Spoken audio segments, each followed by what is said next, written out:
La verdad que es un honor tener esta tarde aquí, en Alhaurín de la Torre, a dos personas de la talla, diría, personal, intelectual, política. Comienzo por mi izquierda. Nada, no vamos a decir nada de izquierda ni de derecha ni nada. Sí, mi izquierda, es verdad. José Rodríguez de la Borbolla, expresidente de la Junta de Andalucía. Yo creo que sobran todas las presentaciones. Una persona que, que ha sido protagonista de primera mano del tema que hoy vamos a hablar hoy aquí. Y también tenemos la presencia de un buen amigo también de Alhaurín de la Torre, como es Luis Merino Bayona, que ha sido alcalde de Málaga también en unos años.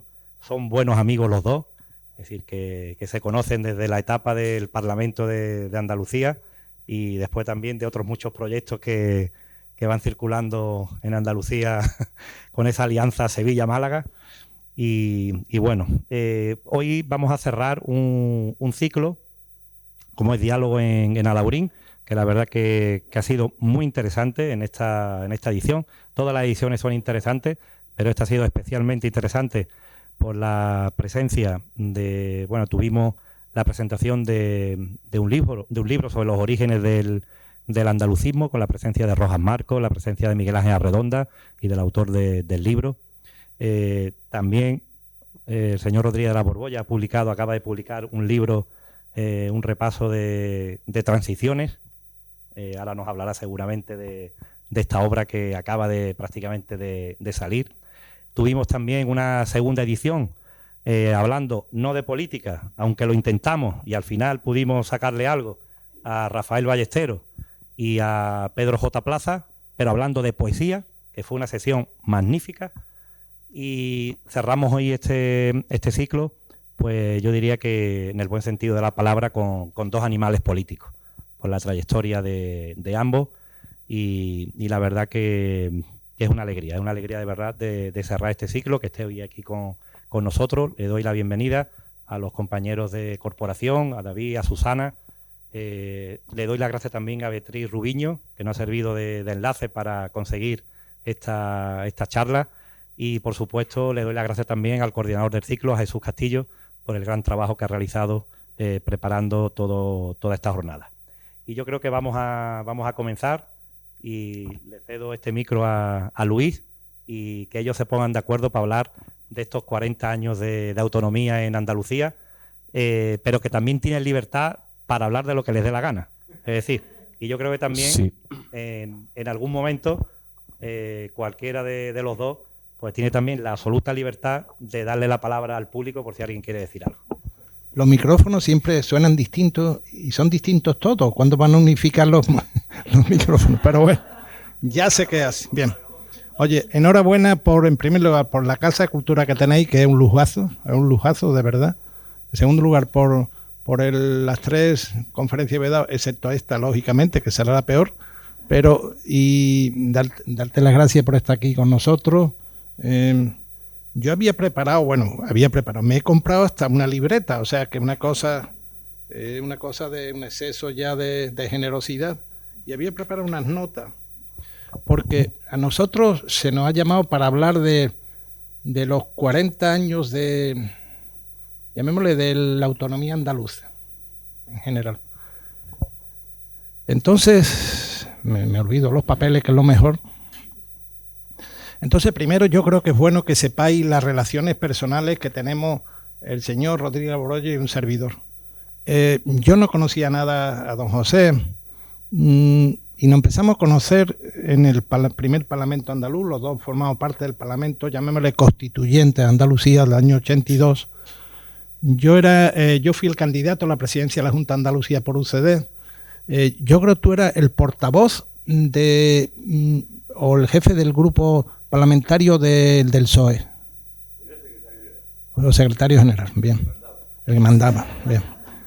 Entonces, lógicamente, pues yo fui un presidente fallido.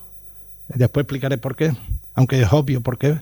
Pero, y tuvimos entonces mucha oportunidad de hablar de temas, de proyectos, de ideas. En aquel parlamento que no tenía ni bar, que es lo último puede ser un parlamento. O sea, no teníamos sede, no teníamos bar. Yo siempre cuento como anécdota que el día que nos constituimos, en junio del 82, por cierto, mira que hace calor en Sevilla y ese día fue el día de más calor de Sevilla, ¿eh? Y nos metisteis, digo metisteis porque tú estabas detrás, en una sala de los Reales Alcázares con tapices por todos los lados, ni un aparato, ni siquiera un ventilador. Y recuerdo que la reunión previa del grupo nuestro de UCD, una de las grandes decisiones que tomamos era cómo íbamos a ir vestidos. Entonces decidimos ir de chaqueta y corbata, craso error, pero bueno. Entonces no teníamos sede, la sede que teníamos era un local que nos había dejado, el Salón de Actos nos había dejado una caja de ahorro que había en la Plaza Nueva, el bar era el primer bar que hay entrando calle Sierpa, mano izquierda, y no teníamos ni espacio donde reunirnos. Aquella sesión no terminó, sino que sí se paralizó la actividad hasta septiembre, porque entre otras cosas no teníamos ni reglamento del Parlamento. Y nos quedamos un grupo trabajando en Sevilla. El reglamento, se alquiló un piso por allí por donde está el Hotel Alfonso, y yo recuerdo el mes de julio, el mes de agosto, de los meses que he pasado más calor en mi vida. Por la mañana nos reunimos toda la mañana a trabajar, por la tarde cada uno se quedaba estudiando los temas para el día siguiente, y así un día tras otro, hasta que conseguimos hacer el reglamento. Y de aquellos días, yo, aparte de experiencia, conseguí la amistad de muchas personas, entre otras del aquí presente, porque en aquellas reuniones yo iba por UCD, por el Partido Comunista iba Julián Guita, por el Partido Andalucista iba uno u otro, pero siempre se peleaban, recuerdo aquello.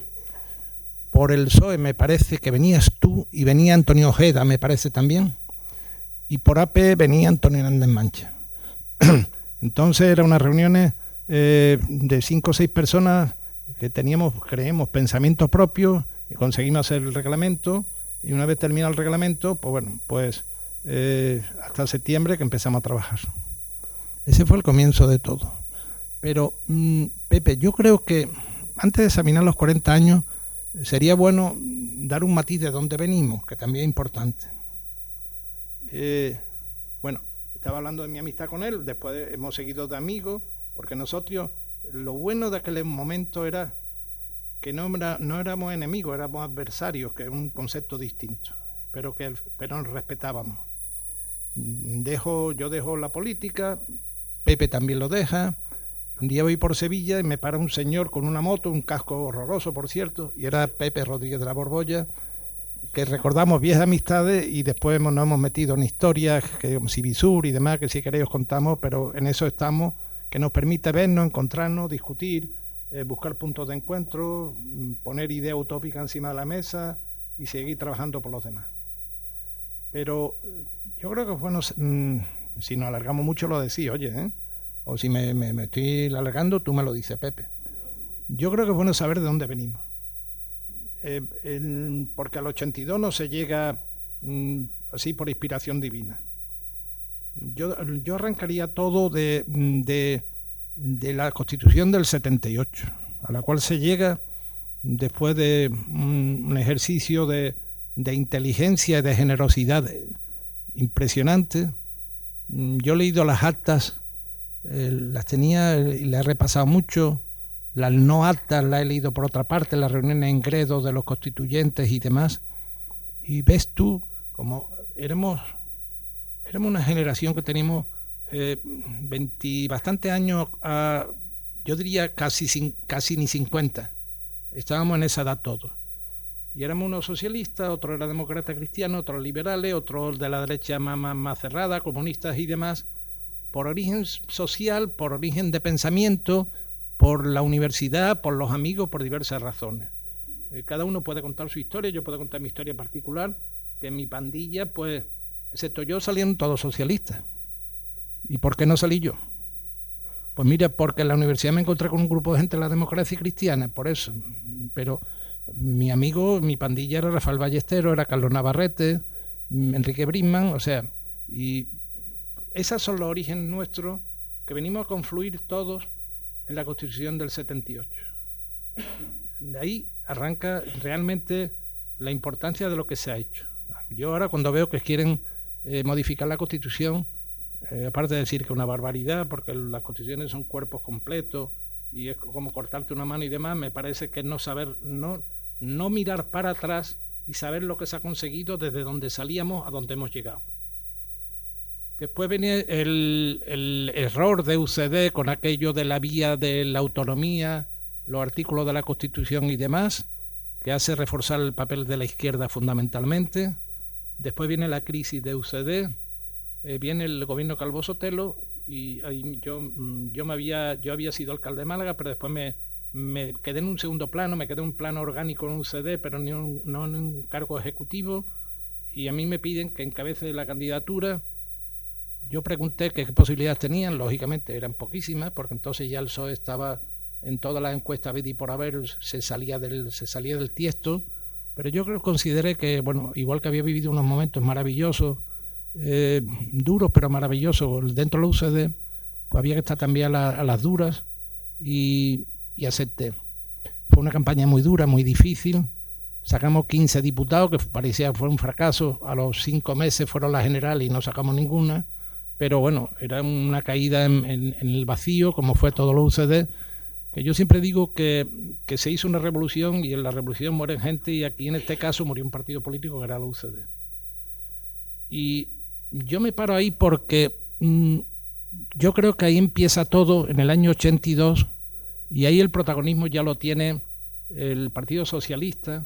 Yo soy un señor que es diputado y senador, y me convierto en un espectador privilegiado de lo que está ocurriendo, y yo creo que sería mejor que siguieras tú hablando, para que yo después haga un análisis crítico desde mi perspectiva de qué es lo que ha ocurrido en los 40 años esto y por qué hemos llegado a la situación actual. No sé cómo te parece. Bueno, a mí me parece bien. Me parece, me se oye, como decía el otro. A mí me parece bien. Vamos a ir intercambiando.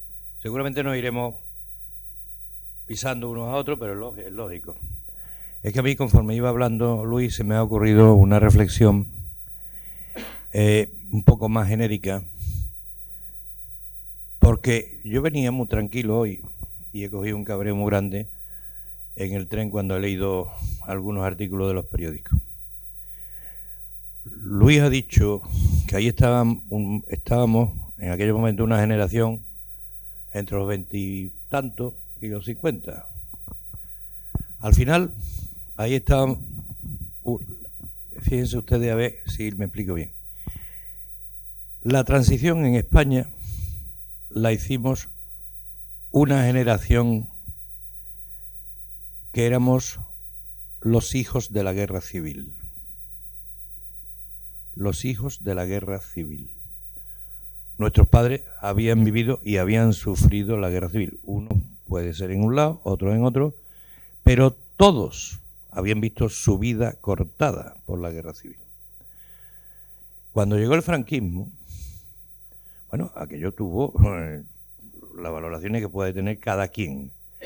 Pero la verdad es que la generación de nuestros padres, de un lado y de otro, nunca nos enseñó que querían venganza. Lo digo tajantemente. A mí ningún viejo socialista de los que conocí en los años 70, en los años 80, en los años finales de los 60, ningún viejo socialista me pidió venganza. Pedían paz y pedían democracia y pedían tranquilidad y pedían concordia y pedían superar las cuestiones pasadas. Entonces, cuando llegó la hora de construir la nueva España, ¿qué pasa? Que nos encontramos los hijos de aquella generación de nuestros padres que no pedían venganza. No sé si me explico con claridad. Entonces, nos pudimos poner de acuerdo en las bases fundamentales para la construcción del Estado.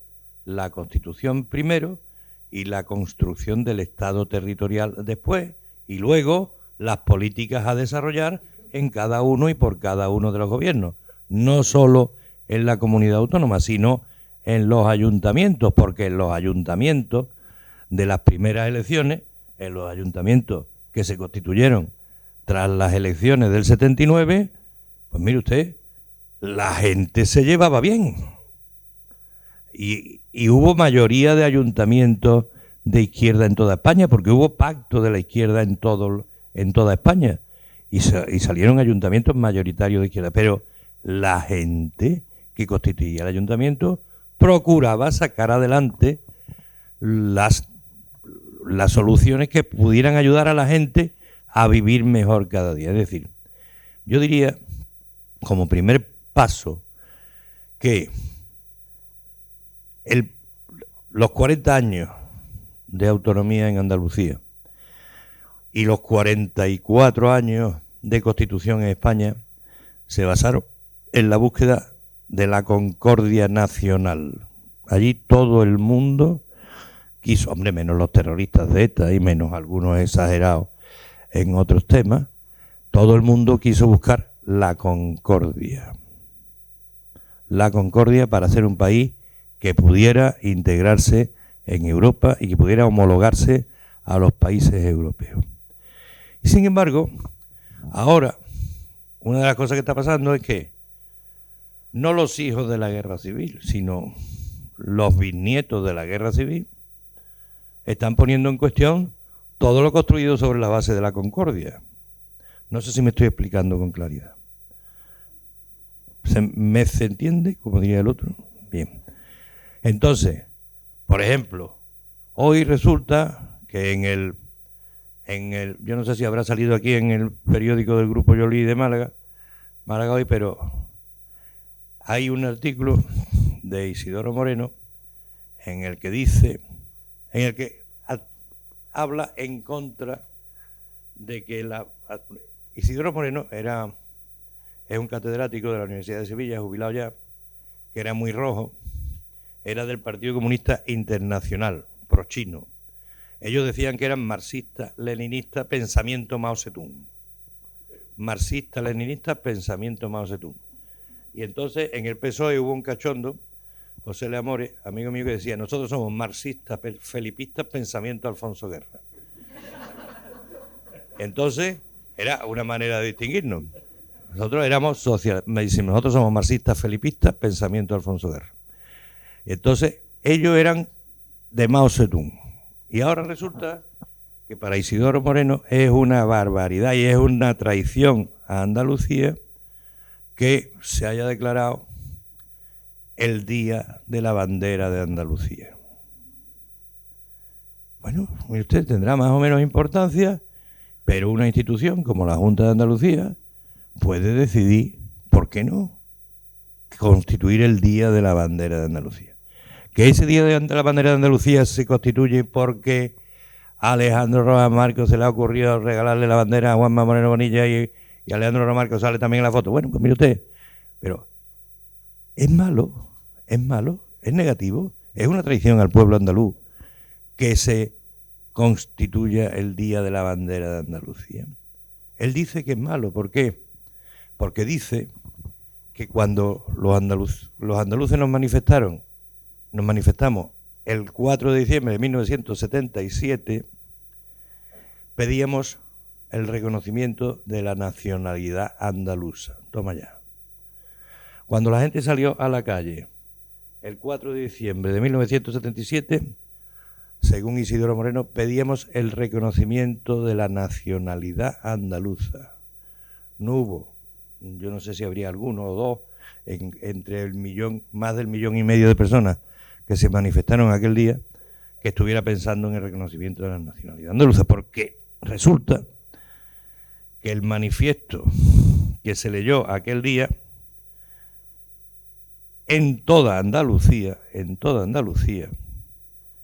se leyó un manifiesto en cada ciudad, fue un parlamentario el que leyó el manifiesto, pero aquí entre nosotros el manifiesto lo escribí yo, ¿vale?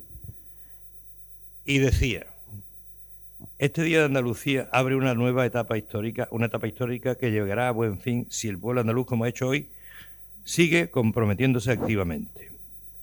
Y esto lo vamos a hacer en la democracia y mediante la democracia,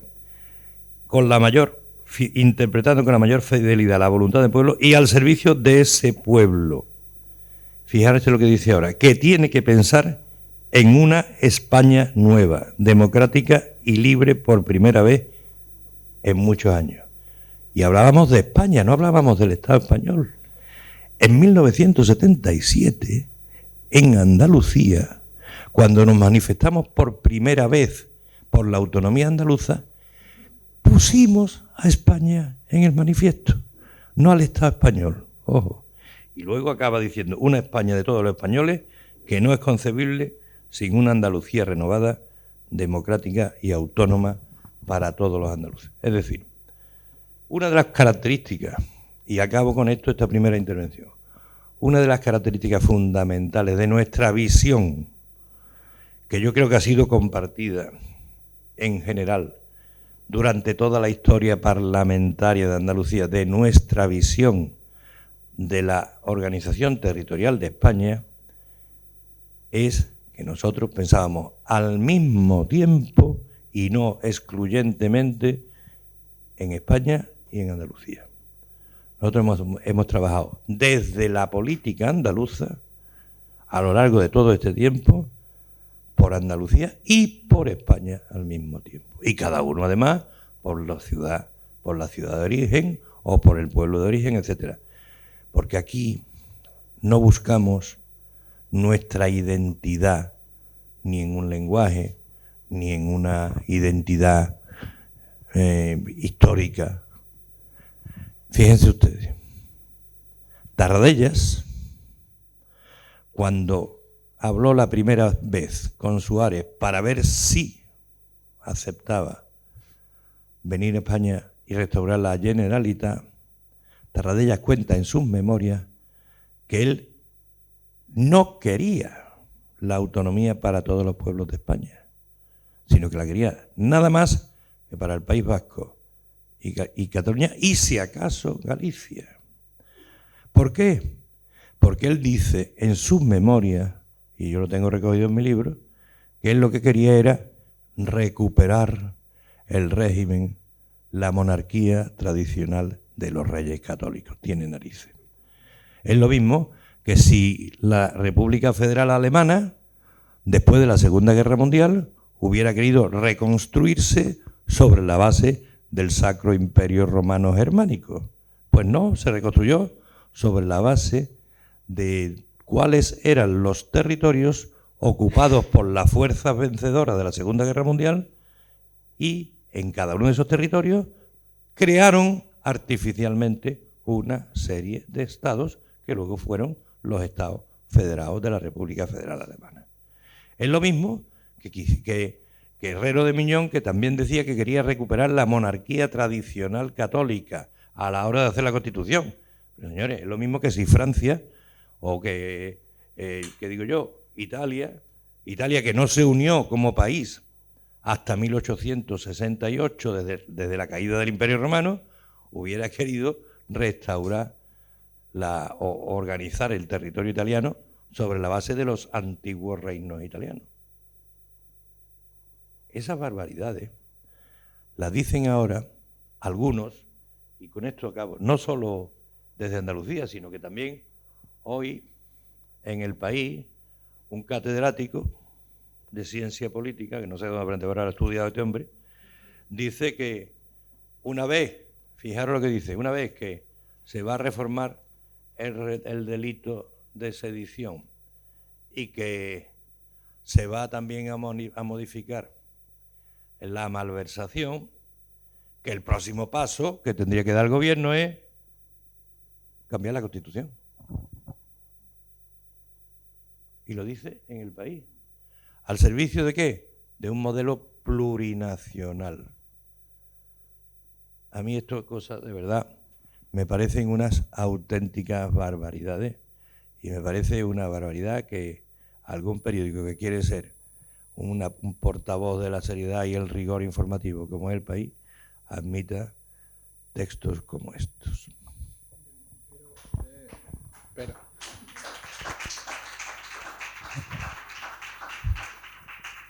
Fíjate, estoy de acuerdo contigo y yo tengo una entrevista muy curiosa que abunda en lo que ha dicho tú de Tarradella. Año 78 por ahí. Yo, alcalde de Málaga, era el único, junto con el alcalde de Madrid, los dos únicos alcaldes de UCD que había. Entonces, Fernando Abril Martorell éramos los interlocutores con él. Y organiza una reunión en Barcelona de alcaldes para estudiar el tema económico, no recuerdo cuál. Y por la noche nos dice que va a cenar Martín Villa y él con Tarradella, que porque no íbamos dos de nosotros. Y me invitó a mí y a José Luis. Yo tenía mucho interés en conocer a aquel personaje, al del conocía de oídas. Yo me esperaba un hombre avanzado y la cena duró hasta las 3 de la mañana. Y me encontré un señor muy mayor con una idea totalmente equivocada de lo que nosotros estábamos haciendo. O sea, nosotros ya estábamos en la idea que tú has dicho de la España nueva, de la España que estábamos viviendo, la España que era real, y este era un hombre que estaba anclado en la idea del 36. Y por eso hablaba de una monarquía que ya no existía, ni queríamos que existiera, en la manera que él decía, hablaba de un absolutismo, desconocía la realidad española, y él hablaba solo de Cataluña, prácticamente tampoco reconoció la posibilidad del País Vasco ni su autonomía. Eso por un lado.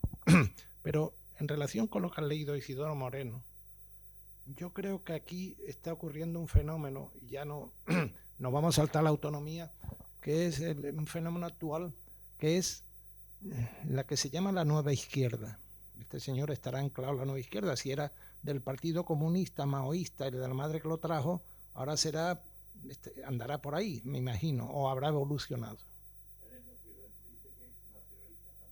Bueno, yo creo que el problema que tienen algunos pensadores de izquierda es que el pensamiento de la nueva izquierda, con todo esto de la doctrina woke, y nos metemos en lo cloud y tanta gente que a ti te gusta hablar de ellos y demás, ha perdido el origen de todo pensamiento, que tiene que ser trabajar con la razón y poner la razón encima de la mesa. Hoy se va buscando más el impacto y la imposición de la idea concreta, la avalancha de ideas concretas, aunque no tengan lógica alguna, y ello se traduce en un pseudo pensamiento de iglesia, de izquierda. Y de ahí vienen estos planteamientos que no tienen razón alguna, que son absurdos, que lo hacen desde yo soy la verdad, y que acaban en temas tan adjetivos como son el tema de la bandera.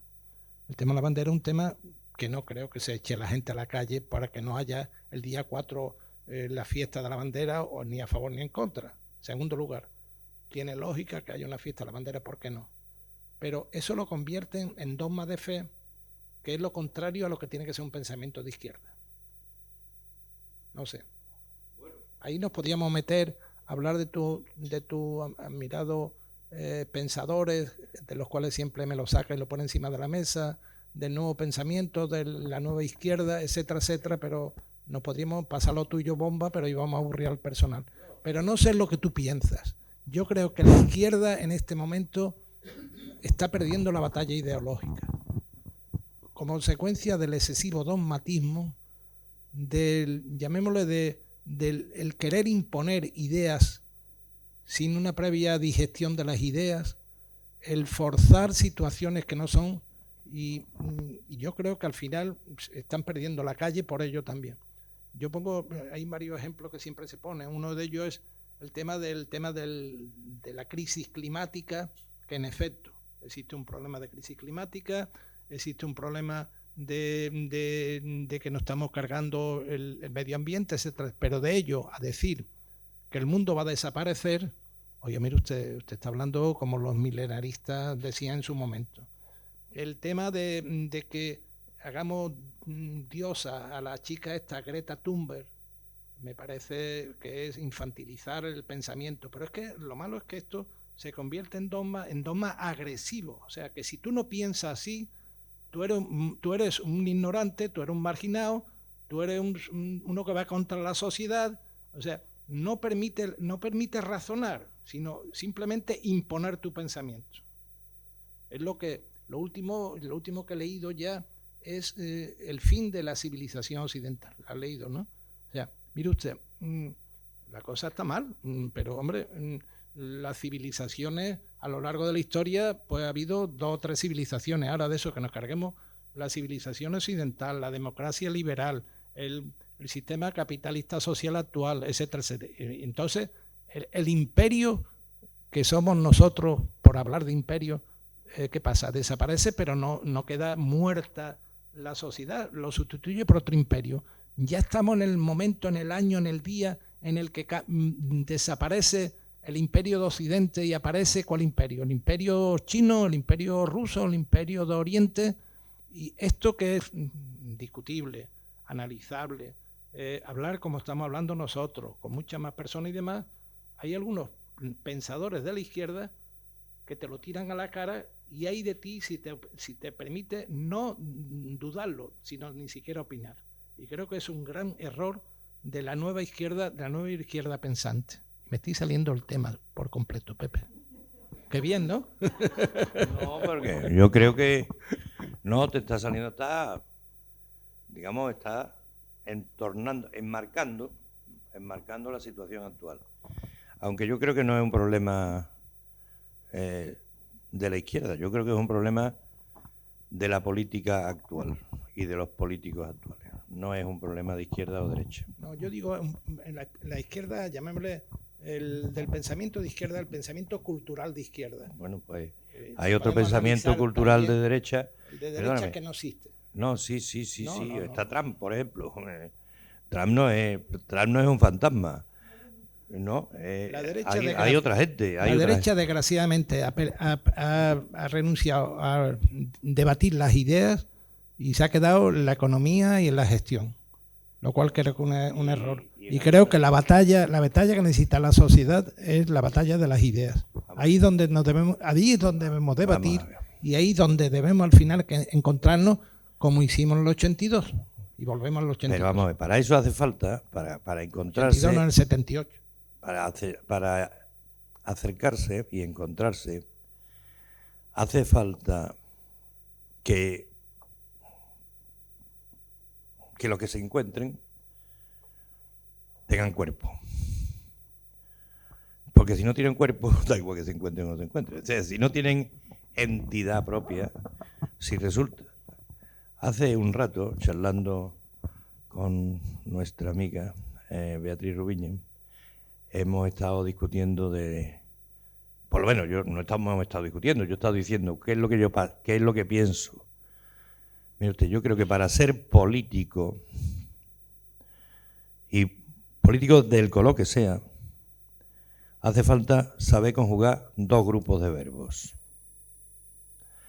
Para ser político hay que saber ser, estar y hacer en primer lugar. Tú tienes que tener una mijita de cuerpo, una mijita de esencia para poder proponer cosas. Segundo, hay que saber estar. Tú tienes que saber estar en el sitio en el que estés. No puedes ir de prepotente ni de profeta, ni de decir aquí estoy yo que se lo sé todo y lo voy a arreglar. Y esos profetas hay ahora mismo en un lado y en otro del espectro político. Gente que van pregonando su verdad única y que no saben estar. Y tercero, ser, estar y hacer.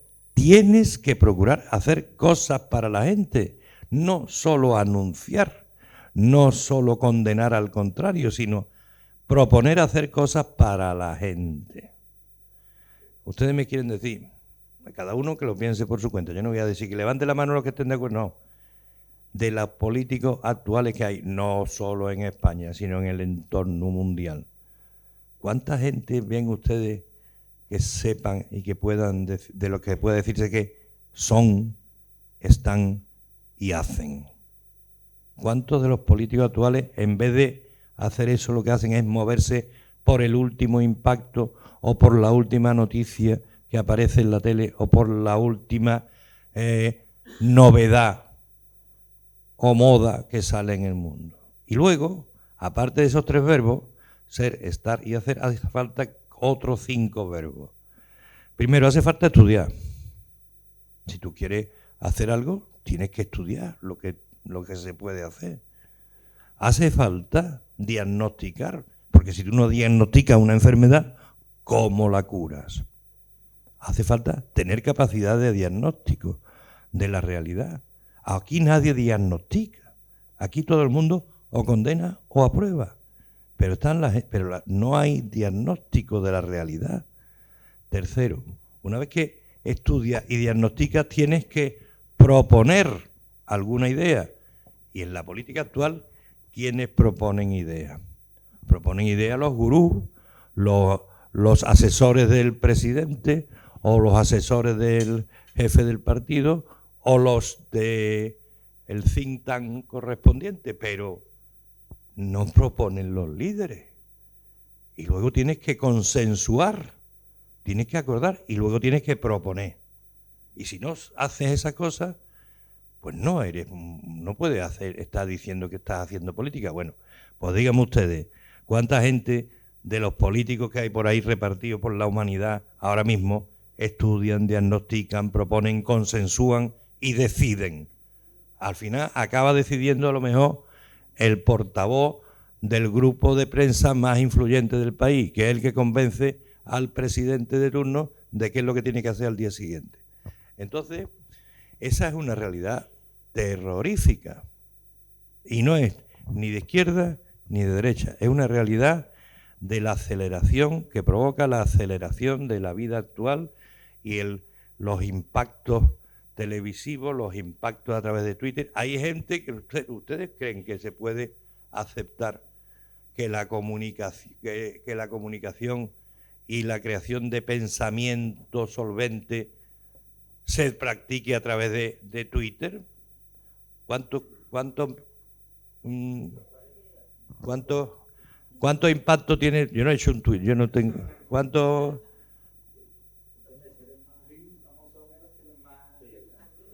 Pero vamos, es que esa realidad es la que hay ahora mismo en el mundo. Y entonces, los políticos, yo lo digo como lo siento, en general, y no estoy hablando de España solo, en términos generales, los políticos de hoy tienen menos entidad que los políticos de hace 40 años. Aquí y en Inglaterra y en Alemania y en Estados Unidos y en Italia y en Francia y en Rusia y donde sea. Voy a contar una anécdota. Cuando yo estaba en sexto de bachillerato, tenía 16 años y me entró neumonía. Tuve una neumonía. Y entonces me aislaron en mi casa. En mi casa me pusieron en un cuarto aparte, mis hermanos en otro sitio, y el médico de la familia venía a visitarme. El médico, que era un sabio, era un médico erudito, académico de buenas letras, sabía 7 idiomas. El hombre se murió aprendiendo ruso, estaba aprendiendo ruso entonces. Y eso fue en junio del 63. Estando yo malo, se murió Juan XXIII, el Papa. Y llegó don Antonio González Meneses a casa a verme, se me sienta al lado de la cama, me dice: mira, Pepito, hijo, tú estás ya mejor, dentro de unos días ya estarás bien y tal y cual. Pero te voy a decir una cosa. El mundo lo podían salvar 3 hombres: Kennedy, Khrushchev y Juan XXIII. Se han quitado, y me lo dijo así el médico, que era católico, apostólico romano, me dijo: se han quitado ya de en medio a Juan XXIII. Y no tardarán en quitarse de en medio a los otros 2. Kennedy murió en noviembre del 63 y a Khrushchev lo quitaron en junio del 64. Don Antonio González Meneses sabía y se lo trasladó a un chaval de 16 años que el liderazgo mundial y saber ser líder es absolutamente importante. Y estamos en un tiempo, pues yo diría que de carencia de líderes, lo cual no quiere decir que haya que buscar un líder como sea, no, no, no. Los líderes tienen que hacerse, tienen que trabajarse ellos a sí mismos, o los líderes de eso.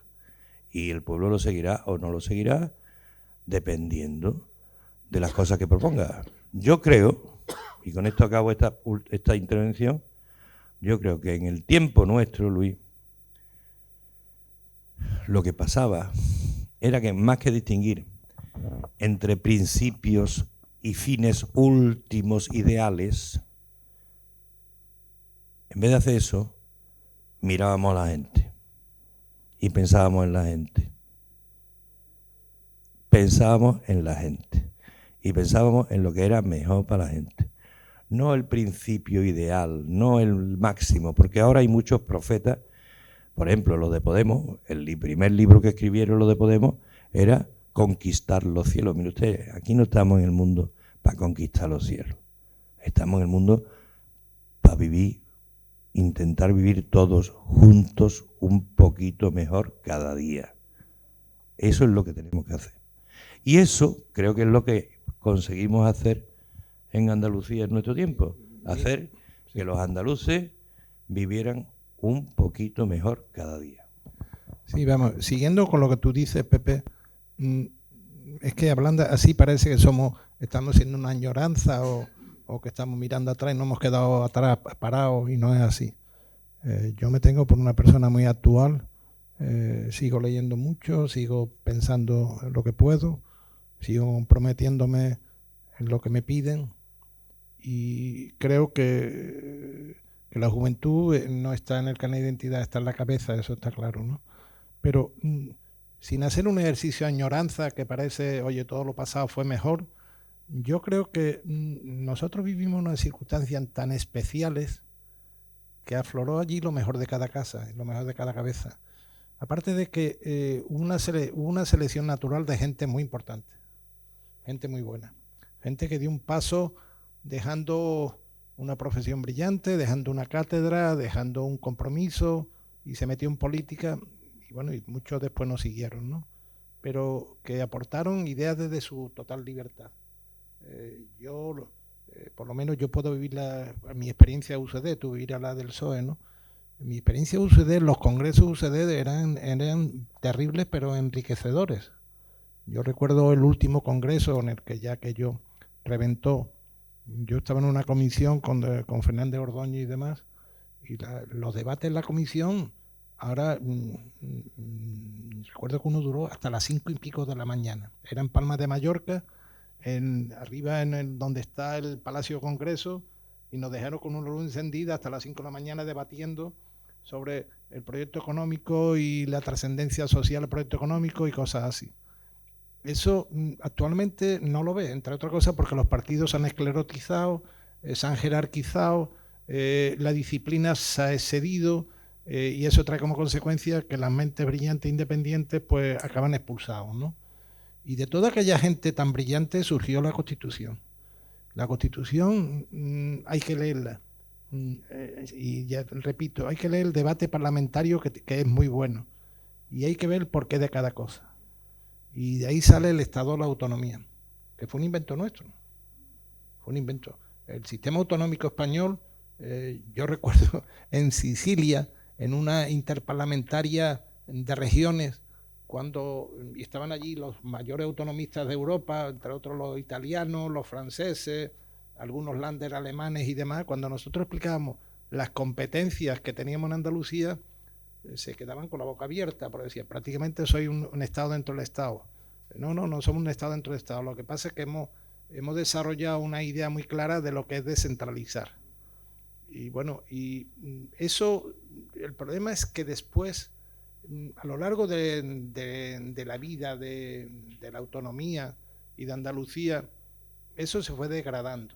Hemos llegado al estado actual, que no solo ha sido en Andalucía, sino ha sido en toda España, y actualmente un fenómeno mundial, como tú dices, y por muchísimas razones, infinitas razones, algunas más acusadas en Andalucía, pero yo creo que se ha producido en todo el mundo una degradación intelectual importante. Yo creo que los teléfonos, los medios de comunicación actuales, la inmediatez y demás trae como consecuencia el no pensamiento. O sea, vivimos más pendientes del enlace último del WhatsApp que se nos envía, etcétera, etcétera, de pararte tranquilamente a pensar el porqué de las cosas. Es mucho más cómodo lo primero, pero lo segundo trae como consecuencia el que tú eres un ser mucho más completo y más trascendente en tu pensamiento, lo cual, bueno, hoy día esto no se vende, ni se compra, ni se entiende, pero yo creo que la Constitución del 78 fue consecuencia de un montón de gente con pensamientos potentes, muchas veces muy libres, que aportaron ideas y soluciones. A mí hay cosas muy curiosas como las aportaciones del Partido Comunista al Estado de la Autonomía. Tú fíjate de dónde venía el Partido Comunista, y ahí tiene un Santiago Carrillo que acepta la monarquía, y tiene a Jordi Solé Turá en la Constitución aportando ideas que lo firmaría cualquier liberal. Tiene gente que ante la economía social de mercado da un giro en su pensamiento y aporta ideas mucho más de izquierda de lo que él hubiese pensado. Y eso es como consecuencia de que lo que tú dices. Nosotros éramos hijos de los que hicieron la guerra. En nuestra casa, por lo menos la mía, que hubo muertos de una parte y de otra, no se hablaba de la guerra. Se hablaba de olvidar, pasar página y paz. Y creo que eso lo llevamos nosotros los genes, y cuando nos sentamos a poder tomar decisiones, lo tenemos claro lo que tenemos que hacer. Y de ello surge, entre otras cosas, el primer Parlamento andaluz, que creo que es para lo que nos habéis llamado para contarlo, y después el Parlamento de Andalucía, que bueno, que éramos todos, la mayoría, bueno, éramos todos nuevos en política, pero que supimos desde el primer momento sentarnos a hablar y discutir y demás, a pesar de que el peso brutal que tenía el PSOE hacía que impusiera su idea con gran facilidad, que fue un error muchas veces, pero bueno, eso tú y yo nos pelearemos a solas. Pero lo cierto es que hablábamos y discutíamos. Yo alguna vez te lo he recordado, tú no te recordabas, con una mala idea, pero bueno, la ley de reforma agraria, no digas nada. Que yo recuerdo que cuando me encontré con el anteproyecto de ley, yo realmente no sabía nada de la ley de reforma agraria y me puse a estudiar, buscar asesoramiento, me encontré a un griego, se llamaba Malefakis, que había escrito una cosa en el año 30 y tanto sobre la ley de reforma agraria. Me encontré el ejemplar, me lo empollé, y allí me fui yo muy contento al día del debate, y en el bar de la esquina de calle Sierpe me encuentro a este señor que me dice, con esa voz que dice, bueno, ¿qué vais a hacer? Digo, Pepe, esto es una barbaridad, esto no puede ser, porque fíjate, hombre, tal y cual. O sea, no, hombre, no es SEDAI, porque en fin, pero bueno, pero tiene partes positivas. Eso hoy día sería impensable.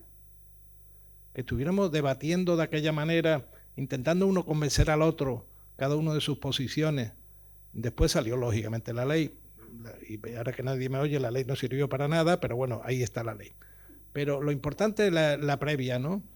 Que nos encontrábamos en el camino y hablábamos, discutíamos y nos perdonábamos los fallos de uno y de otro.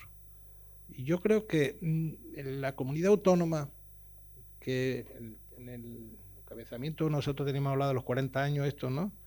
Yo creo que hubo una primera etapa enormemente interesante, en la cual estuvo el presidente aquí presente, fue muy creadora, fue muy difícil, y lo digo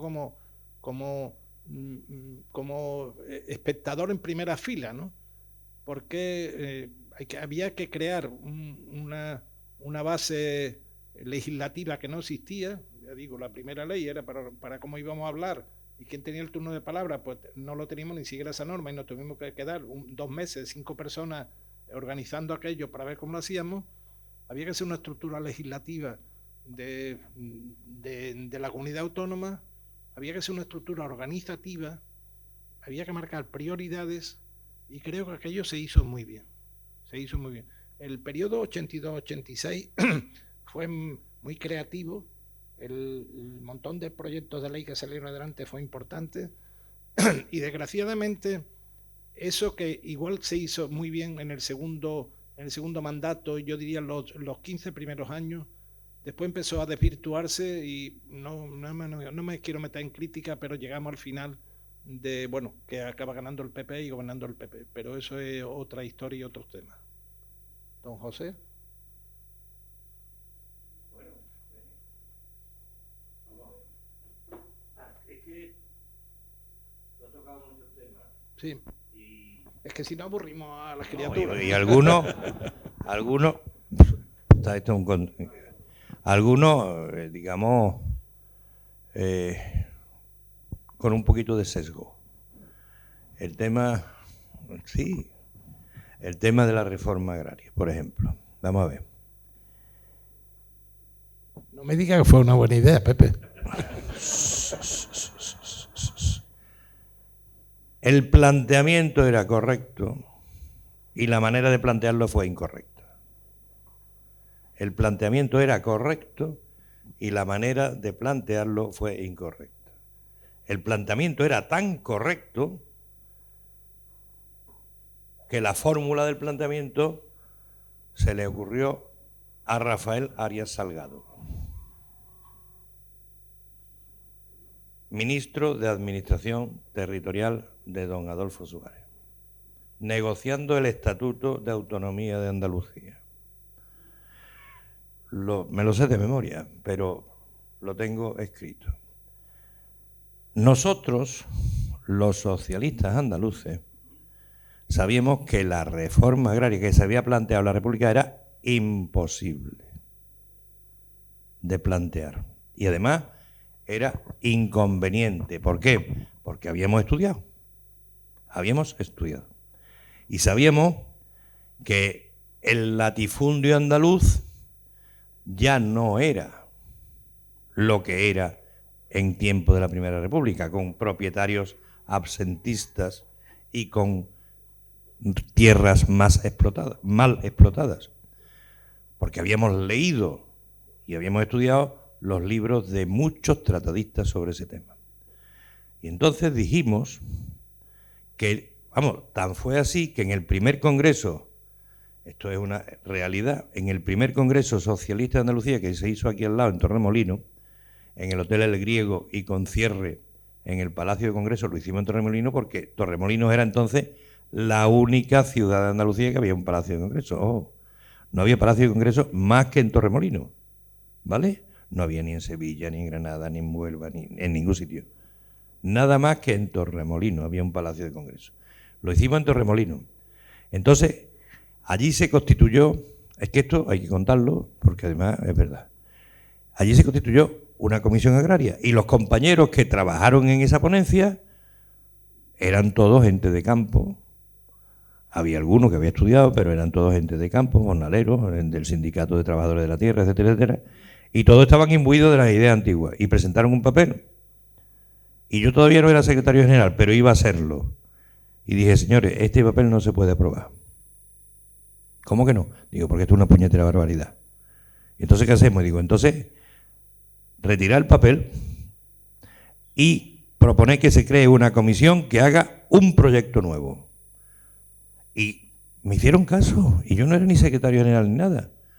Pero entonces las cosas funcionaban así. Yo fui secretario general en ese congreso, pero cuando le dije que no íbamos a aceptarlo, no era todavía el secretario general.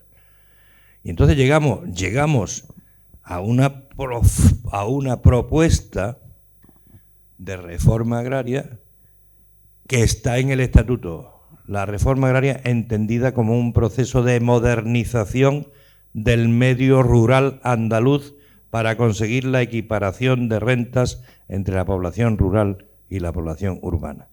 Eso es lo que se decía en el Estatuto de Autonomía de Andalucía y lo que dijimos nosotros en nuestros papeles en ese tiempo. Y la fórmula, ¿saben ustedes a quién se le ocurrió? A Rafael Arias Salgado. ¿Por qué? Porque ahí nos habíamos atascado negociando el estatuto y estábamos Fernando Soto en representación del Partido Comunista, yo en representación del Partido Socialista y Rafael Arias Salgado en representación del Gobierno. Y no encontrábamos la fórmula de decir algo que nos gustara a los tres. Y entonces se le ocurrió a Rafael Arias Salgado la fórmula, esa que acabo de decir. Y cuando se nos ocurrió, pues dijimos, hombre, magnífico, Rafael, pues mañana en la comisión plantea tú esta fórmula. Y dice, no, yo no puedo plantearla. Dice, ¿cómo que no? Si se te ha ocurrido a ti, ¿cómo no la vas a plantear? Dice, y no le vayáis a decir a Alfonso Guerra que se me ha ocurrido a mí, porque entonces va a decir que no. El tío estaba acojonado con Alfonso Guerra. Rafael Ares Salgado dijo, no, yo no la presento y no le vayáis a decir a Alfonso Guerra que se me ha ocurrido a mí. Todo esto es verídico y además lo cuento en el libro. Y entonces la presentó Fernando Soto y se aprobó por unanimidad de todos los parlamentarios andaluces y nacionales que estábamos haciendo el estatuto. Y eso era lo que nosotros queríamos hacer. Eso era lo que queríamos hacer nosotros, los socialistas. ¿Qué pasa? ¿Aquí hay algún periodista que se vaya a chivar? ¿Eh? ¿Cómo? No, entonces, ¿qué pasa? Que a Rafael Escuredo se le ocurrió que como tenía que ir a Ronda a hacer un acto... Me lo contaste cómo fue. Entonces, ¿para qué ahora hace que te lo cuente otra vez? Si sabes, aquí delante. ¿Para qué ahora te lo tengo que contar otra vez? Hombre, entonces a Rafael Escuredo se le ocurrió que como iba a Ronda, y Ronda era una de las ciudades míticas del andalucismo, y en Ronda Blas Infante había hablado de la reforma agraria, pues él iba a Ronda y decir, señores, y vamos a poner en marcha la reforma agraria. Yo me enteré por la radio, ¿vale? Y Pepe Griñán, en su libro de memorias, dice que el anuncio, y lo tengo aquí citado, el anuncio de la reforma agraria de Rafael Escuredo entró en la política andaluza como cuchillo en mantequilla. ¿Esto qué quiere decir? Pues mire usted que hay cosas que se pueden plantear bien y estudiadas, etcétera, etcétera, pero que sí están contra, porque la ley de reforma agraria fue validada por unanimidad del Tribunal Constitucional. El Tribunal Constitucional votó por unanimidad a favor de la ley de reforma agraria, tal como había quedado, porque era una ley que era posibilista y que no era una ley expropiatoria, que lo que quería era incitar a la mejora de la población. Y piensen ustedes una cosa. Perdóname. Sí. El tema lo has sacado tú. No, Entonces, no, lo has sacado tú. Te quería dar una postilla. 2. En primer lugar, no quiero contar lo que tú me dijiste, el por qué Rafael Escuredo sacó este tema aquella noche en Ronda. Punto y final. Pero bueno, lo acabo de decir. Estaba exultante, pero bueno. Le dio por hablar de sacar la reforma agraria, pero estaba en Ronda y porque estaba... Aparte la anécdota, para mí una norma tiene que tener, vale la norma si la aplicación de la norma produce un efecto positivo para aquellos a los que va destinado, ¿no? O sea, si no produce efecto positivo, esa norma no sirve. La aplicación de la ley de reforma agraria no sirvió absolutamente para nada. ¿Estamos de acuerdo? Bueno, sirvió simplemente para crear un instituto de reforma agraria en cada provincia, donde había una serie de funcionarios, donde se intentó expropiar terrenos baldíos, donde no se hizo la modificación de las estructuras agrarias, donde no se hizo nada por la modernización, donde no se tuvo en cuenta que el campo había cambiado, etcétera, etcétera. Vamos, pero por ejemplo, en los años a finales...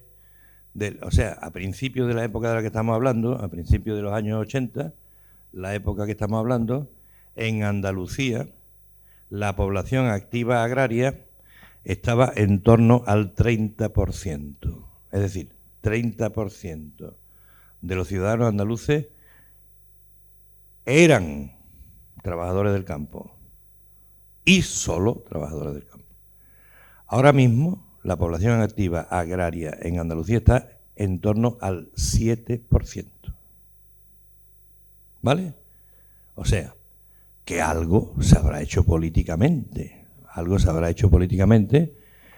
Pero perdóname, vamos a ver, si Luis, que vamos a ver, Yo no vengo aquí a defender la gestión de un gobierno, yo he venido aquí a defender la transformación de Andalucía, que es distinto, no la gestión de un gobierno. Y Andalucía se ha transformado en este tiempo. Y se ha transformado por las políticas que se han hecho desde Andalucía, por las políticas que se han hecho desde España y fundamentalmente porque nos hemos integrado en nuestro mundo, porque durante siglos, es decir, desde 1800 y pico para acá, España ha vivido de espaldas al mundo al que pertenecía, ha vivido de espaldas a Europa. Y cuando eso se ha superado, y eso se ha superado con medidas de mucho tipo, miren ustedes, yo de vez en cuando me invitan a algún instituto o a algún centro de estudio a darle una charla a los chavales con motivo del 28 de febrero. Uno de los últimos institutos a los que fui es la Luisiana. La Luisiana es un pueblo que está entre Écija y Carmona, un pueblo de 4.000 y pico habitantes. Y entonces, ahí hay un instituto. Llego al instituto, me dicen, vamos a ir al aula no sé cuánto, y estaban allí niños de 4 cursos, 80, 90 chavales y chavalas, lógicamente. Y digo, bueno, antes de empezar yo a hablar, quiero saber aquí algunas cosas de vosotros. Les pregunté, primero, de vosotros, de todos vosotros, 80 o 90, ¿cuántos de vuestros padres viven exclusivamente del campo, de la agricultura? Levantaron la mano 7. 7 de 90 no está mal, ¿verdad? En la Luisiana. ¿Cuántos de vosotros trabajan padre y madre al mismo tiempo? Levantaron la mano 40 y tantos. Jolines, algo se habrá hecho, ¿no?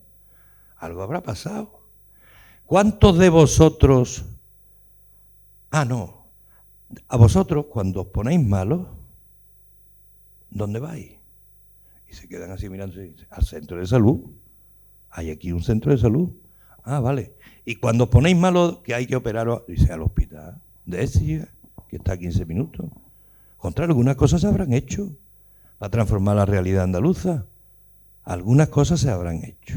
Pero, Pepe... Entonces, perdóname, Luis, estoy intentando hablar no de un partido, jolines, sino de una realidad institucional que es la Comunidad Autónoma Andaluza, que regida por quien haya sido regida, ha realizado cosas importantes. Hasta tal punto son importantes las cosas que se han hecho en España, y no solo en Andalucía, sino en toda España, a diferencia de otros países, que por ejemplo, en Andalucía, según las últimas estadísticas de la Unión Europea, ya no es una región objetivo número 1 de la Unión Europea. No somos región objetivo número 1, es decir, no somos tan pobres, no estamos por debajo del 75% de la renta media europea. Sin embargo, todas las regiones del sur italiano, que llevan 30 o 40 años más que nosotros en Europa, todas las regiones del sur italiano, del Mezzogiorno, siguen siendo regiones objetivo número 1. En Andalucía, por ejemplo, la población total ha crecido mucho más que en España, mucho más que en el resto de España. Y la población activa ha crecido en mayor porcentaje que la población española. Y la población activa femenina ha crecido todavía en mayor porcentaje. Y eso, en Italia, por ejemplo, en el sur de Italia, hay menos porcentaje de población activa y menos porcentaje de población activa femenina. Y en Italia centro, también menos. Hombre, algo se habrá conseguido con las políticas, y no me estoy refiriendo solo a Andalucía y al Partido Socialista, lo mismo habrá pasado en Murcia o en Rioja o donde sea. Y una cosa muy importante. Ustedes saben, esto no es una cuenta que salga, yo la tengo aquí, por si a alguien le interesa, porque me había traído un PowerPoint y tengo aquí los datos. El dinero, los depósitos bancarios, el dinero que hay en los bancos, es dinerito para gastar, ¿no? Es dinerito para gastar, dinerito que está en el banco. Entonces, Andalucía es, desde 1900 para acá, la quinta región de España en crecimiento de depósitos bancarios. Hemos crecido en mayor proporción en depósitos bancarios que Cataluña y el País Vasco. Y solo tenemos por delante a Murcia con su agricultura y a Madrid, que es la que se lo lleva todo, porque claro, allí van todos los depósitos bancarios, es lo que concentra toda la gran banca, pero somos la quinta región de España en crecimiento en depósitos bancarios, en dinero en los bancos de los andaluces. Eso es una verdad como un templo, y ese dato no se utiliza normalmente. Vamos a ver, es que te has ido de la anécdota a la categoría. La anécdota era la ley de reforma agraria, que la veo de manera totalmente distinta a la tuya. Por supuesto que se ha hecho cosas en el campo, no faltaba más después de 40 años, claro que sí. Ha evolucionado el campo en muchos aspectos, pero en otros negativos. Lo único que pasa es que en el año 82 no se tuvo en cuenta a dónde debía ir el campo. La gente no quería tierra, la gente no quería que le diera una parcela. En algún momento se intentó mimetizar las políticas de los años 30 y eso interrumpa, porque eso es una equivocación, eso es un error. Vamos a ver, la última semana de julio de 1980 y la primera semana de agosto de 1980, un servidor, acompañado por 4 compañeros más de la Comisión Ejecutiva del PSOE de Andalucía, nos reunimos con representantes de 144 pueblos andaluces, de las campiñas entre Málaga, Cádiz, Sevilla y Córdoba. Las zonas del paro. Nos metimos en unos coches y nos fuimos a recorrer los pueblos para tocar sobre la tierra lo que quería la gente. Y nos reunimos con representantes de 144 pueblos. Tengo los papeles y tengo las notas en mi archivo. Y yo sé lo que decía la gente. Y la gente no quería tierra. Y por eso el PSOE no quería una reforma agraria para repartir tierra. Porque la gente lo que quería era que en su pueblo hubiera trabajo. Y que hubiera otro tipo de trabajo. Y que hubiera formación para los muchachos. Y que hubiera posibilidad de trabajo para los hijos allí en el pueblo. ¿Qué es lo que ha pasado? Pues que, mire usted, han crecido los pueblos hasta hace 2 años se estaban manteniendo. Ahora están disminuyendo de población. ¿Por qué? Pues porque no se ha creado puestos de trabajo para las profesiones que están estudiando los chavales de los pueblos y se tienen que ir fuera. Si se hubieran estado creando trabajo para las que están en el pueblo, esta gente se quiere quedar en el pueblo. Pero claro, si es médico y no hay, o si es informático y no hay en el pueblo un negocio, una empresa informática, pues tendrá que ir a otro sitio. Pero eso lo hemos hecho nosotros después de estudiarlo sobre el terreno, hasta el punto, anécdota, de que nos reuníamos con una serie de pueblos por la mañana, por ejemplo, en Grazalema, y reuníamos a todos los pueblos de la comarca, o en Osuna, a todos los pueblos de la comarca, o en Montilla, a todos los pueblos de la comarca. Nos reuníamos por la mañana y almorzábamos en el pueblo, y luego nos íbamos a otro pueblo y nos reuníamos por la tarde, y dormíamos en la pensión que nos tocara o en el hotel que nos tocara. Y tan famosa se nos hizo esa excursión que en vez de llamarle la Semana del Paro, como todos los días los compañeros del partido y de la UGT de los pueblos nos daban arroz para comer, porque nos daban arroz, claro, era más fácil, arroz con pollo, arroz con conejo, le llamamos, en vez de llamarle las Semanas del Paro, le llamamos las Semanas del Arroz, ya está. Y eso ha quedado así en los anales de nuestra historia. Y había otro compañero que se cabreaba y me decía, Pepe, hijo, yo te digo una cosa, en Marbella no hay paro. Con lo bien que se estaría ahora en un chiringuito en la playa y no aquí debajo de una higuera. Es que nos dieron en Grazalema el arroz, lo prepararon debajo de una higuera. Que como decía mi suegro, no hay un sitio donde haga más calor en verano que debajo de una higuera. Bueno, volviendo al tema, yo creo, con ese tema nos podemos perder, pero yo creo que en aquel momento que estamos mirando de futuro, lo que necesitaba el campo era, adecuarse a lo que se estaba haciendo por todo el mundo, o sea...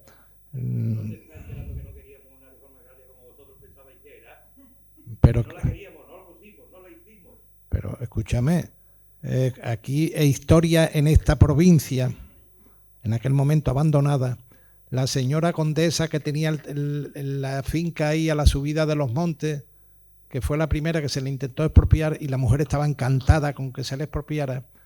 Y lo que no querían los terrenos eran los aparceros que tenía la señora. Esta señora vivía en calle Cister y yo recuerdo que una vez fui a verla a ella en los aparceros y se pelearon delante mía porque nadie quería el terreno. O sea, igual que tú vives aquella aventura, yo viví mi aventura de diputado andaluz viendo a aquella señora en un aparcero porque iba a ser la primera que se va a expropiar. Pero bueno, nos perdemos en esto.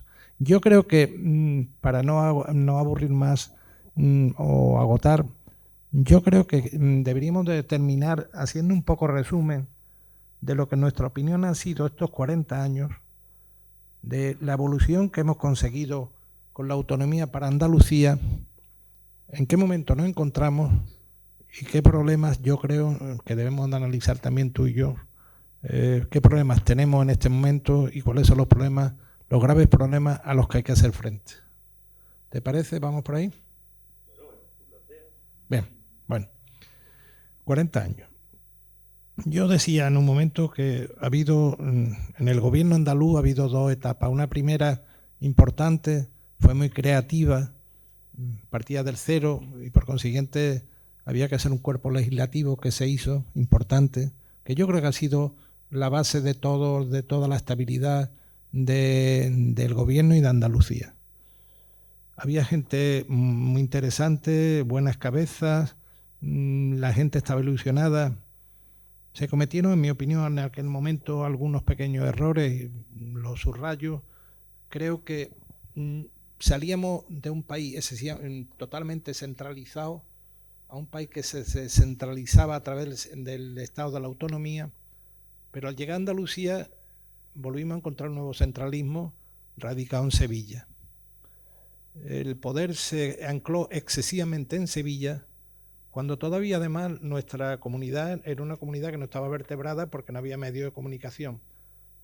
Ir de Málaga a Sevilla era una aventura, no digamos de Almería. O sea, yo recuerdo los diputados amigos míos de Almería, iban Almería-Madrid en avión para después coger un tren y venir a Sevilla porque les resultaba menos tiempo que ir por carretera. Entonces, una comunidad tan invertebrada pues necesitaba más que no se hubiese concentrado tan excesivamente el poder en Sevilla. Yo creo que ese fue un error que se cometió, pero claro, es muy fácil analizarlo después, ¿no? Desde fuera. Pero que aquello se notó al extremo de que, hubo una parte de Andalucía que se consideró un poco marginada y volvió los viejos agravios de la Andalucía oriental y occidental. Yo creo que otra gran virtud que se desarrolló fue el sentido social que tiene que tener el uso del poder. En esto yo tengo que reconocer el gran trabajo que hicieron los socialistas. Después, yo creo que también se hizo un gran trabajo, a pesar de, y lo digo, y si estuviera aquí Miguel Ángel se lo diría también, a pesar del Partido Andalucista, en acentuar la identidad de Andalucía. Y se hizo desde donde tenía que ser, desde el Parlamento, y con sentido de formar parte de un Estado plurinacional en la cual formaba parte de Andalucía. Pero no desde una nacionalidad excluyente, que creo que fue el grave error que cometió el Partido Andalucista, aparte de otros muchos, ¿no? Y creo que esto se asentó a través de la labor del Parlamento y a través de la labor del gobierno andaluz. Yo digo como grandes logros que tienen trascendencia desde el punto de vista ideológico y tienen trascendencia desde el punto de vista de lo que posteriormente se desarrolla después en leyes adjetivas. Fallos. Pues bueno, los fallos propios, en primer lugar, de la falta de experiencia normal. Nos sentábamos no solo los parlamentarios, sino también los que gobernaban, que era la primera vez que nos encontrábamos en una situación así, en una situación de mando y poder, y delante de un libro en blanco que había que empezar a escribir, y quizás eso alguno no lo supo asumir y rayó en la arrogancia, y eso produjo cierto rechazo en muchas personas. Pero el primer periodo de la Junta de Andalucía fue un periodo muy creativo e ilusionante, con buenos dirigentes y sobre todo, para mí, lo fundamental, se hizo un cuerpo legislativo importante, se creó una estructura administrativa importante, se puso el acento en lo social y se puso el acento en Andalucía. Son 4 características para mí de esa primera parte en la cual está incluido el tiempo que tú fuiste presidente. No sé si coincide conmigo.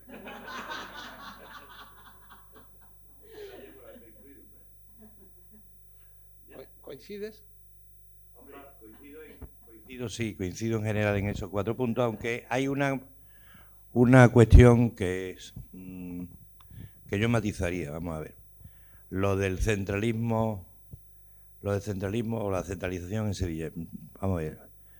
Sevilla, se decidió que Sevilla fuera la capital de Andalucía.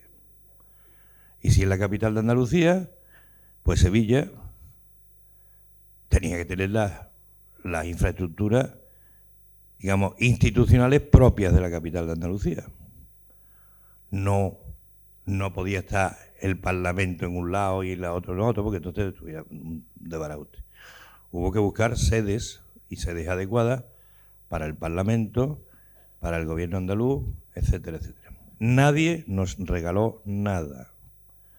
No como en Cataluña, por ejemplo, que a Tarradella, cuando llegó a Tarradella, el presidente de la Diputación de Barcelona, falangista por más señas, Samaranch, que luego salía en la foto con la camisa azul y luego se quitó la camisa azul, y le puso, de la noche a la mañana, se fue de la Diputación y le puso allí Generalitat de Cataluña. Y le puso él mismo el Palau de la Generalitat al presidente de la Generalitat. No como en Madrid, porque el Estado le cedió a la Comunidad de Madrid el Palacio de la Puerta del Sol, ¿no? La sede de la Dirección General de Seguridad del régimen anterior. Aquí nadie nos regaló nada. Aquí tuvimos que construir edificios. Pero hicimos algunas cosas. Por ejemplo, hicimos que cuando llegó la Expo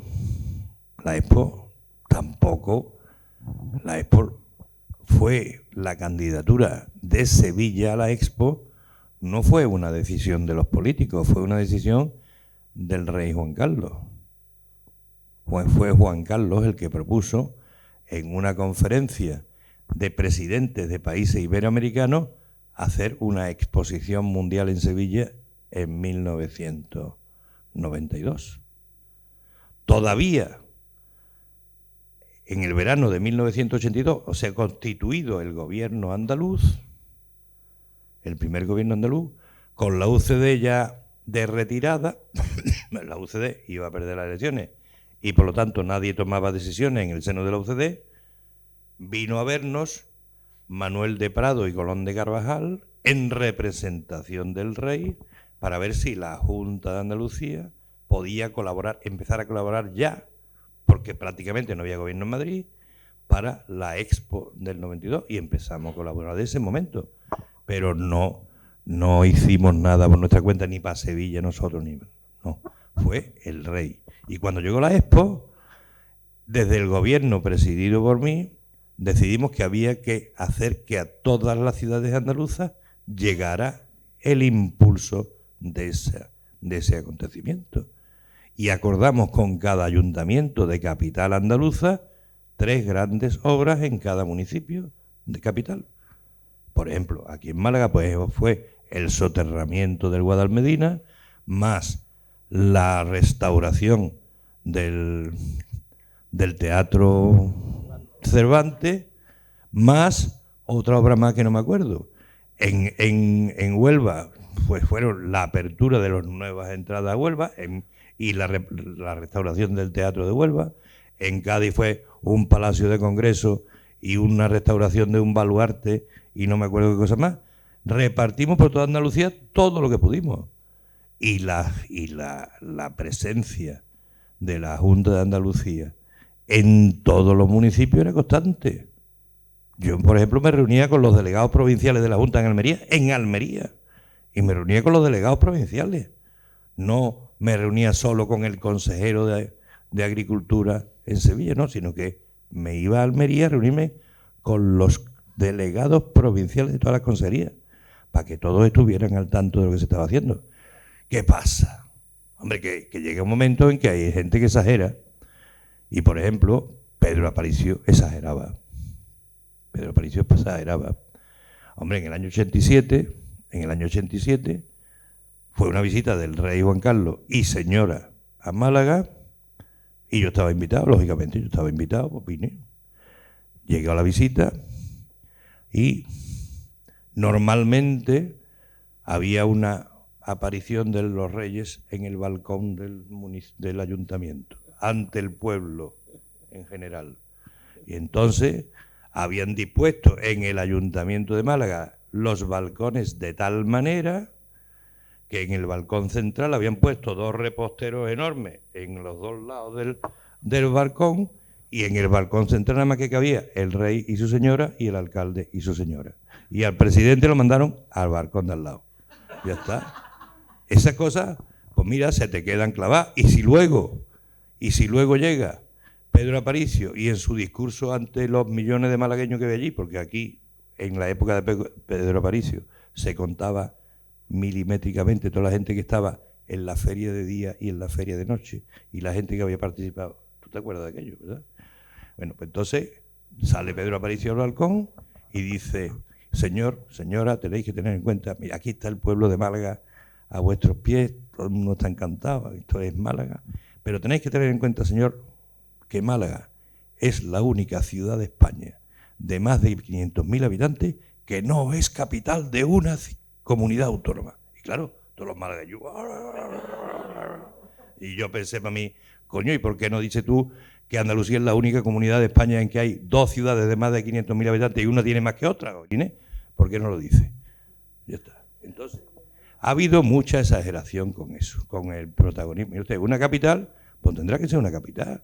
Y si se decidió que la capital fuera Sevilla, pues Te está saliendo del tema.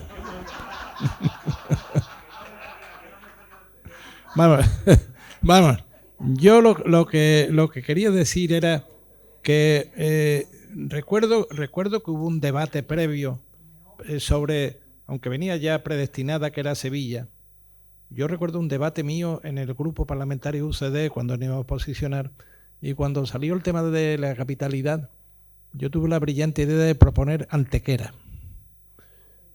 Votación, me quedé solo. Pero es que entonces yo insté a un diputado antequerano a que me apoyara en otro ámbito, y me dijo también que no, que era Paulino Plat. O sea, ¿y por qué decía yo esto? Yo lo decía porque pensaba que era bueno centrar el poder. Antequera era la capital geográfica y sigue siendo la capital geográfica de Andalucía, y además ante el temor de que basculáramos excesivamente hacia una Andalucía u otra, cuando entonces la Andalucía oriental incluso hubo un amago en determinados momentos de hacer 2 autonomías y demás. Yo creo que eso se excedieron los hábitos y el centralismo contra el cual en este momento don José y yo estamos luchando a través de una entidad sin ánimo de lucro, se llama Civisur, Curiosidades de la Vida. Pero bueno, entonces yo creo que quitando este tema y ya examinando el resto de lo que queda de los 40 años, yo creo que se han cometido algunos errores. El primero, en mi opinión, es que el estado de la autonomía era un estado descentralizador, pero descentralizador en todas sus consecuencias. La descentralización no quedaba solo en las comunidades autónomas. También instaba a repartir poder en el último órgano de poder, que son los municipios. Y yo creo que los municipios, por lo menos en Andalucía, a lo largo de la historia legislativa, han sido los grandes olvidados.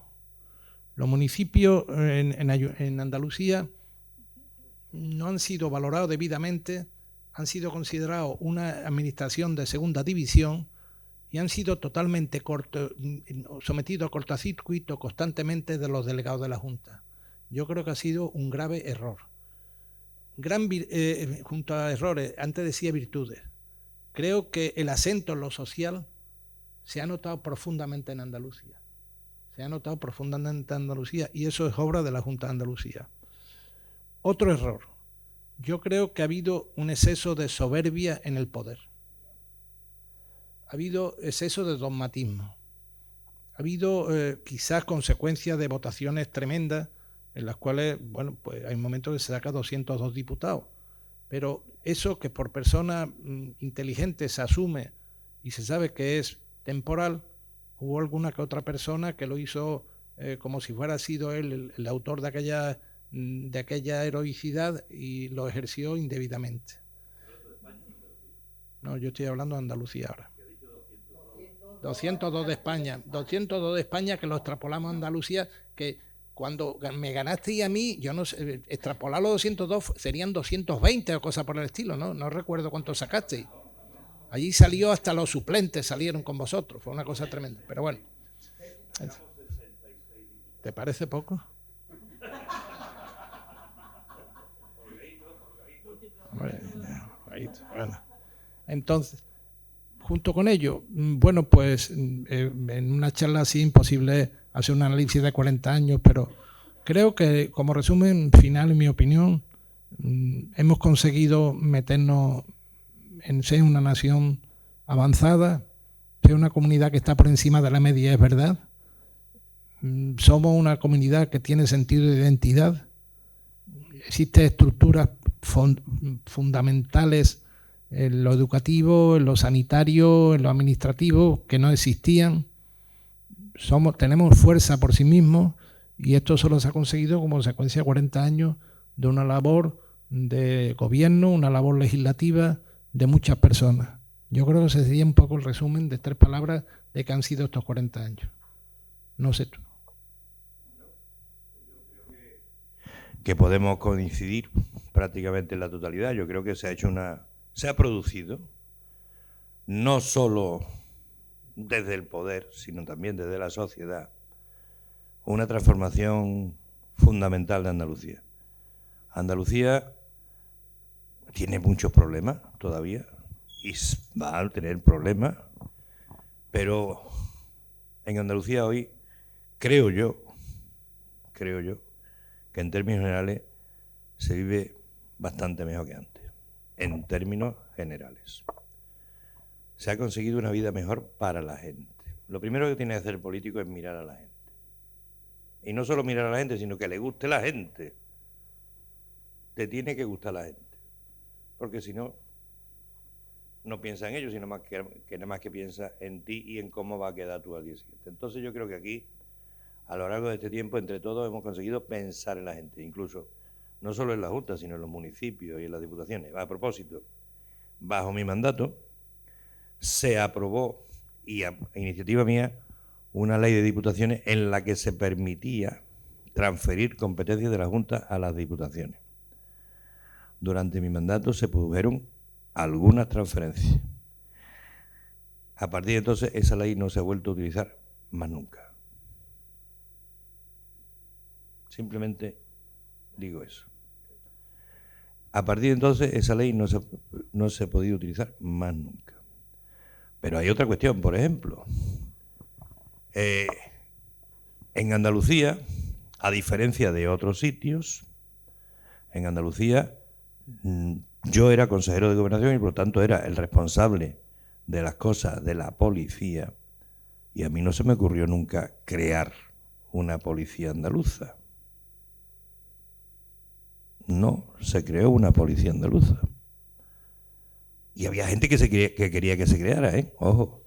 A mí lo único que se me ocurrió es cambiar la uniformidad de toda la policía local de Andalucía, para que todos los policías locales de Andalucía tuvieran la misma imagen, dieran la misma imagen. Y bueno, yo pienso que hay un cambio social profundo. ¿Qué pasa? A mí me parece que muchas veces la política cotidiana no deja ver el horizonte y la gente se pierde en lo cotidiano, en lo de cada día. Y eso hace que no piense en el horizonte que tiene por delante. Y a mí me parece que Andalucía ahora mismo tiene una oportunidad única en su historia. ¿Por qué? Porque Andalucía es el único territorio del mundo, fijaros bien lo que digo, Andalucía es el único territorio del mundo que está abierto a los 4 horizontes, norte, sur, este y oeste. Andalucía está en el cruce de los caminos del mundo ahora mismo. ¿Se ve la idea? Entonces, por el estrecho de Gibraltar pasa más del 35% del comercio marítimo mundial.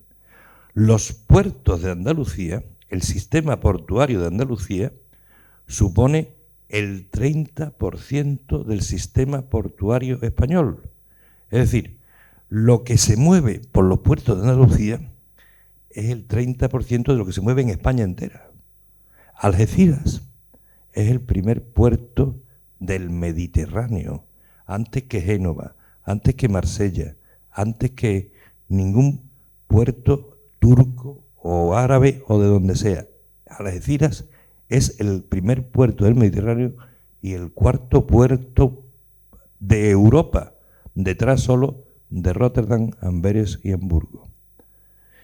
Fíjense ustedes en las posibilidades de futuro que eso daría si en Andalucía las instituciones se pusieran a trabajar juntas en proyectos de infraestructura que potenciaran esa realidad física de Andalucía. Yo creo que ese es nuestro gran reto ante el futuro. Conquistar, vamos a ver, más que conquistar, no, reconquistar nuestro sitio natural en el mundo, porque durante unas temporadas de la historia,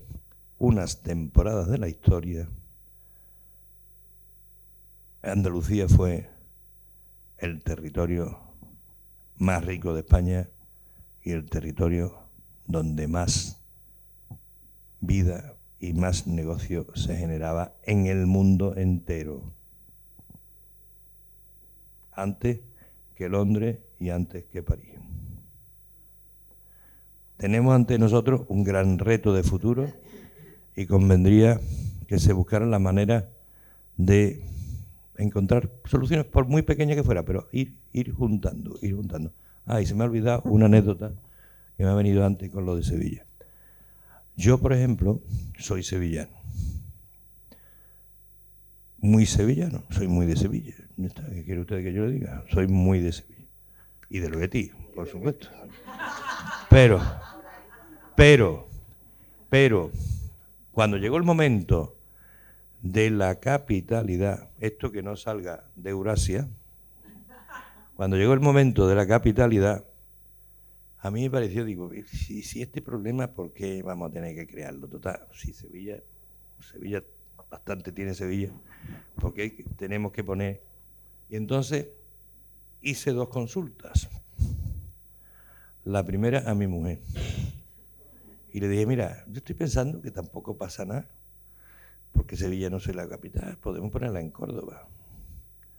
Y dice mi mujer, yo no me voy a vivir a Córdoba, Y yo le dije, no, si tú no te vas a tener que ir a vivir a Córdoba te tendré que ir a vivir Rafael Escuredo, que va a ser el presidente. Nosotros nos quedamos en Sevilla.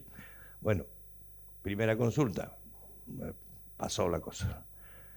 Y la segunda consulta, fui a ver a Alfonso Guerra. Le digo, mira, Alfonso, es que a mí me parece que esto es un lío, es una cosa en la que habría que intentar que no hubiera problemas y tal y cual. ¿Y si tú qué piensas? Digo, bueno, Córdoba también está en el Guadalquivir, Córdoba del Paso ha sido capital del mundo en algún momento de la historia, etcétera, etcétera. Tiene buena infraestructura, buena comunicación. Tú estás loco. Ya está, se acabó. Bueno, para terminar, yo quiero que veáis el contraste de un sevillano y un malagueño. Yo lo que hice fue estudiar desde el punto de vista geográfico, desde el punto de vista de inversiones, desde el punto de vista de distancia, del equilibrio territorial. Y este señor se puso la camisa del Betis y ejerció. Hombre, por favor. Sí, que me la has contado tú así. Hombre, por favor. Bueno, oye, bien, pues, ¿alguna pregunta?